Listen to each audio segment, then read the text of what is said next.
regime hell-bent on nuclear ambitions, and President Trump's been willing to go after them. ጤና ይስጥልኝ ተመልካቾቻችን። አሜሪካም ለኢራን ጦርነት ያወጣችውና የጠየቀችው ተጨማሪ በጀት በሀገሪቱ ሴኔት ከፍተኛ ተቃውሞ አስነሳም። የኢራን ጦርነት ተባብሶ ቀጥሏል። የነዳጅ ዋጋም መጨመሩ እየተነገረ ነው። ዩክሬን በሩሲያ የችርቻሮ ንግድ ማዕከላት ላይ ከባድ ጥቃት መፈጸሟ ተነገረ። በርካታ ሰዎች ተጎድተዋል። በሌላ በኩል የዩክሬን ፕሬዝዳንት የሀገሪቱን ጦር ኃይሎች አዛዥ ከኃላፊነት ማንሳታቸው ውዝግብ ፈጥሯል። ሴቶች ከወንዶች ይልቅ ቶሎ እንባ የሚቀድማቸው ለምንድን ነው? በዚህ ላይ አንድ መረጃ ወጥቷል። ወደ ኋላ እንመለከተዋለን። ሌሎችም አሉን። አብራችሁን እንድትቆዩ ጋብዛለሁ። በላይ በቀለ ነኝ።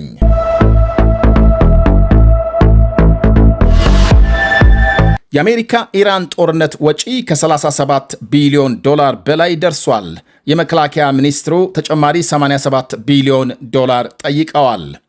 አሜሪካ በኢራን ጦርነት እስካሁን ከ37 ቢሊዮን ዶላር በላይ ማውጣቷ ሲነገር፣ ይህም ባለፈው ግንቦት ከተገመተው ስሌት የ8 ቢሊዮን ዶላር ገደማ ጭማሪ ማሳየቱን የመከላከያ ሚኒስትሩ ፒት ሄግሴት ገልጸዋል።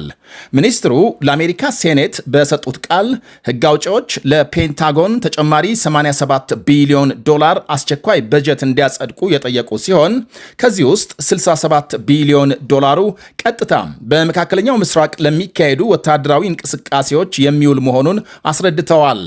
በተቃዋሚዎች ተደጋጋሚ ማቋረጥ የገጠመውና መጨረሻው በከፍተኛ የቃላት እሰጥ አገባ የተጠናቀቀው ይሄ የሴኔት ስብሰባ ባለፈው ሳምንት ከኢራን ጋር ወታደራዊ ግጭት እንደገና ከተቀሰቀሰና የሶስት አሜሪካውያን ወታደሮች ሕይወት ማለፉ ከተረጋገጠ በኋላ ሄግሴት በኮንግረሱ የተገኙበት የመጀመሪያም አጋጣሚ ነው። የትራምፕ አስተዳደር ባለፈው ሚያዝያ ለቀጣዩ የበጀት ዓመት ለመከላከያ 1.5 ትሪሊዮን ዶላር እንዲመደብ ለኮንግረስ ጥያቄ አቅርቦ የነበረ ሲሆን ይህም በዘመናዊው የአሜሪካ ታሪክ ከፍተኛው የመከላከያ በጀት አድርጎታል። አሜሪካም በኢራን ላይ ለ11 ተከታታይ ቀናት የአየር ድብደባ ያካሄደች ሲሆን ኢራን በበኩሏም በመካከለኛው ምስራቅ በሚገኙ የአሜሪካና አጋሮቿ ኢላማዎች ላይ የመልሶ ጥቃት ስትሰነዝር ቆይታለች። የመከላከያ ሚኒስትር ሄግሴት ምስክርነታቸውን ሲጀምሩ የምንኖርበት ዓለም አደገኛ ነው ካሉ በኋላ አሁን ያለው ሁኔታ ፈጣንና ደፋር እርምጃ ያስፈልገዋል ሲሉ አክለዋል። የተጠየቀው ተጨማሪ በጀት በአስቸኳይ እንደሚያስፈልግ ጭምር አክለውም የሚመደበው እያንዳንዱ ዶላር የአሜሪካንን ወታደራዊ ኃይል በቀጥታ የማጥቃት አቅም ለመገንባትና በጥንካሬ ላይ የተመሰረተ ሰላምን ለማስፈን እንደሚውል ገልጸዋል። የበጀት እጥረት ከተከሰተ የወታደሮች ስልጠና እንደሚቋረጥ በመግለጽ ለችግሩ የቀደሙትን የፕሬዝዳንት ጆ ባይደንን አስተዳደር ወቅሰዋል። በኮሚቴው ከፍተኛዋ የዲሞክራቶች ተወካይ ፓቲ ሙሬይ የቀረበው የበጀት ጥያቄ ምንም አይነት አሳማኝ ምክንያት የለውም በማለት ተቃውመዋል። የዲሞክራቲክ ሴናተር ዲክ ደርቢንና አስተያየት የሰጡ ሌሎች 3 የዲሞክራቲክና የደህንነት ምንጮች ትክክለኛው የጦርነቱ ወጪ ከተጠቀሰው እጅግ እንደሚበልጥ ያምናሉ። ምክንያቱም ይሄ ስሌት በጦርነቱ የወደሙ የአሜሪካ ወታደራዊ ካምፖችን መልሶ ግንባታ ወጪዎችን አላካተተም። ከዚህ ቀደም በግንቦት 12 የተካሄደው ይፋዊ ግምት የጦርነቱ ወጪ 29 ቢሊዮን ዶላር መድረሱን ጠቁሞ የነበረ ሲሆን ፔንታጎን በጦርነቱ የመጀመሪያ ሳምንት ብቻ 11 ቢሊዮን ዶላር ወጪ ማድረጉን አስታውቆ ነበር። የኒውዮርክ ሴናተር ክሪስቲን ጊሊብራንድ ብዙ አሜሪካውያን ቤተሰቦቻቸውን ለማስተዳደር በጨነቃቸው በዚህ ጊዜ አስተዳደሩ ወሰን የሌለው የቦምብ መግዣ ገንዘብ ጠይቋል ሲሉ ኮንነዋል። ሴናተሯም አክለውም ፕሬዝዳንቱ በካቢኔያቸው በኩል ቀደም ሲል አሸንፈነዋል ስላሉት ጦርነት ለምን በ10 ቢሊዮን የሚቆጠር ዶላር እንደገና እንደሚጠይቁ ግልጽ አይደለም ብለዋል። ስብሰባው በሄግሴትና በሚቺጋኑ የዲሞክራቲክ ሴናተር ጌሪ ፒተርሰን መካከል በተደረገ የቃላት ጭቅጭቅ ተጠናቋል። ሴናተር ፒተርስ ሚኒስትሩን የማይረባ ሲሉ የጠሯቸው ሲሆን አስተዳደሩ ሌላ ማብቂያ የሌለው ጦርነት እየፈጠረ ነው ሲሉ ከሰዋል። ሄግሴት በበኩላቸው ሴናተሩን የፖለቲካ ጥላቻ ያደረባቸው ሲሉ ወርፈዋቸዋል። ይህ በእንዲህ እንዳለ አሜሪካ ለተከታታይ ቀናት በኢራን ላይ እየፈጸመች ያለውን ጥቃት ተከትሎ የመካከለኛው ምስራቅ ሀገራትና ሆርሙዝ ሰርጥ የኢራን የአጸፋ ጥቃት ኢላማ ሲሆኑ የነዳጅ ዋጋም ከፍተኛ ጭማሪ ማሳየቱ ተነግሯል። በዛሬው የዓለም የነዳጅ ገበያ ተመን መሰረት የአንድ በርሜል ዋጋ ወደ $94 ደርሷል። ኢራን በአሜሪካ በሚፈጸምባት ጥቃት ምክንያት በመካከለኛው ምስራቅ ሀገራትና በሆርሙዝ ወሽመጥ መመሪያዋን በሚጥሱ መርከቦች ላይ የምትፈጽመውን ጥቃት አጠናክራም ቀጥላለች።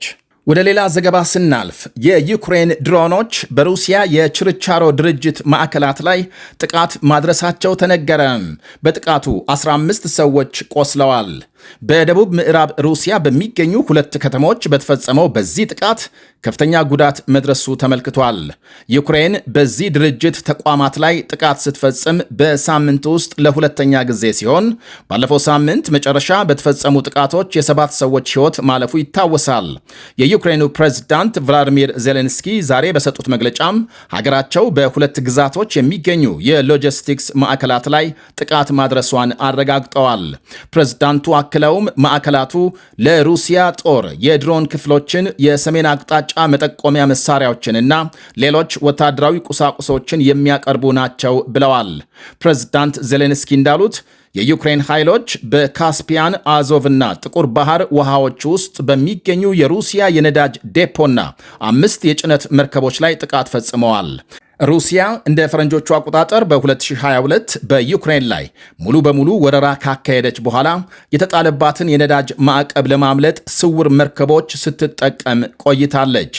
ይህ በእንዲህ እንዳለ የዩክሬን ፕሬዝዳንት ቭላዲሚር ዜሌንስኪ የሀገሪቱን የጦር ኃይሎች ዋና አዛዥ አሌክዛንደር ሲርኪስን ከኃላፊነታቸው አንስተዋል።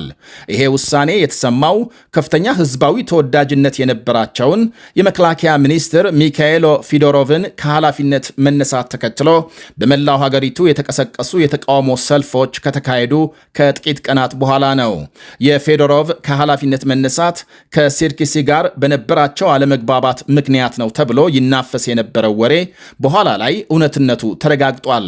ዕድሜያቸው 35 የሆኑት ፌዶሮቭ የመከላከያ ሚኒስቴሩን በማነቃቃት የሀገሪቱን የጦር ኃይል በመለወጥ እንዲሁም የሙስና ዘመቻን በግንባር ቀደምትነት በመምራት በብዙዎች ዘንድ ከፍተኛ ምስጋና ሲቸራቸው ቆይቷል። በአንጻሩ ዕድሜያቸው 60 የሆኑት ሲርኪሲ በብዙ ዩክሬናውያን ዘንድ በጦር ኃይሉ ውስጥ መሠረታዊ ለውጦችን ለማድረግ ፈቃደኛ ያልሆኑ የድሮ የሶቪየት ኅብረት አስተሳሰብ አራማጅ ተደርገው ይታያሉ። ሴቶች ቶሎ እንባ የሚቀድማቸው ለምንድን ነው? ሴቶች ከወንዶች ይልቅ በቀላሉ የሚያለቅሱ መስለው የሚታዩት በአንድ ምክንያት ብቻ አይደለም ይላል አንድ ጥናት።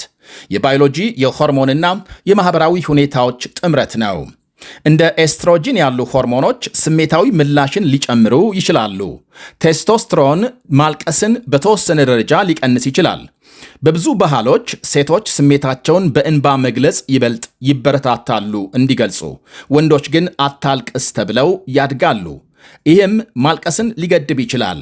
አንዳንድ ሰዎች ጭንቀትን፣ ሐዘንን ወይም ደስታን በእንባ፣ ሌሎች ደግሞ በዝምታ፣ በንግግር ወይም በሌላ መንገድ ይገልጻሉ። ይሁን እንጂ ሁሉም ሴቶች ከሁሉም ወንዶች የበለጠ ያለቅሳሉ ማለት ትክክል አይደለም። ከሰው ወደ ሰው ትልቅ ልዩነት አለ። አንዳንድ ወንዶች በጣም ስሜታዊ ሊሆኑ ይችላሉ። አንዳንድ ሴቶች ደግሞ እምብዛም አያለቅሱም። በአማካይ ሴቶች የእንባ እጢዎቻቸው ከወንዶች ትንሽ የተለዩ ስለሚሆኑ እንባ በቀላሉ ሊታይ ይችላል። በወር አበባ ዑደት፣ በእርግዝና ወይም ከወሊድ በኋላም የሆርሞን ለውጦች ስሜት ሊጠናከሩ ይችላሉ። ለብዙ ሰዎች ማልቀስ የውስጥ ጭንቀትን ለማስታገስ የሚረዳ ተፈጥሯዊ ሂደት ሲሆን ከማልቀስ በኋላ ብዙ ሰዎች የተሻለ ስሜት እንደሚሰማቸው ይናገራሉ። ወንዶችም በሐዘን፣ በደስታ፣ በከባድ ጭንቀት ወይም በሌሎች ጠንካራ ስሜቶች ያለቅሳሉ። ነገር ግን በብዙ ማህበረሰቦች ውስጥ ይህን እንዳያሳዩ ጫና ይኖርባቸዋል። አንዳንድ ጥናቶች በአማካይ ሴቶች ከወንዶች ይልቅ ብዙ ጊዜ እንደሚያለቅሱ ያሳያሉ። ግን ይሄ በአማካይ ነው። በግለሰብ ደረጃ ግን ልዩነቱ በጣም ትልቅ ሊሆን ይችላል። አንዳንድ ወንዶች ከብዙ ሴቶች የበለጠ ሊያለቅሱ ይችላሉ።